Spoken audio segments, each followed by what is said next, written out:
ఒక బూర ఉందనుకోండి, అది దేవుడు ఊదుతున్న, దేవుడు వాడుతున్న బూర అనుకోండి. ఏమండి, ఒక బూర ఉంది, అది దేవుడు వాడుతున్న బూర అనుకోండి.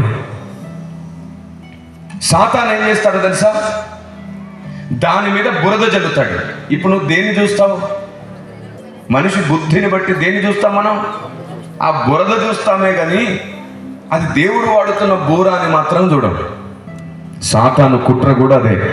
ఈ మనుషులు కృతజ్ఞత లేని మనుషులు, ఎలాగో బుద్ధిహీనులైన మనుషులు, వ్యర్థమైన వాటిని ఎక్కువగా పట్టించుకునే మనుషులు, వీళ్ళని మోసం చేయడం నాకు పెద్ద కష్టం కాదని దేవుని దగ్గరికి వెళ్ళి ఎన్నో రకాల పర్మిషన్లు తెచ్చుకుంటాడు వాడు.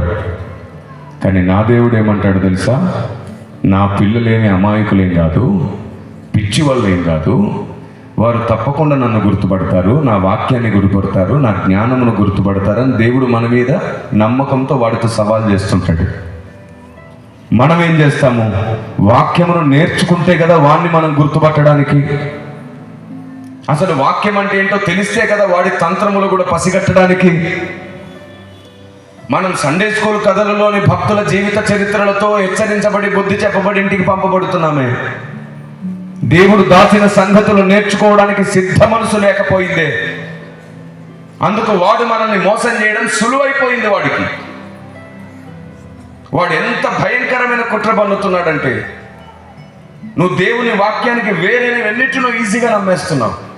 ఉదాహరణకు నాకు చెప్పండి, దేవుడు వెలుగులో ఉంటాడా, చీకట్లో ఉంటాడా?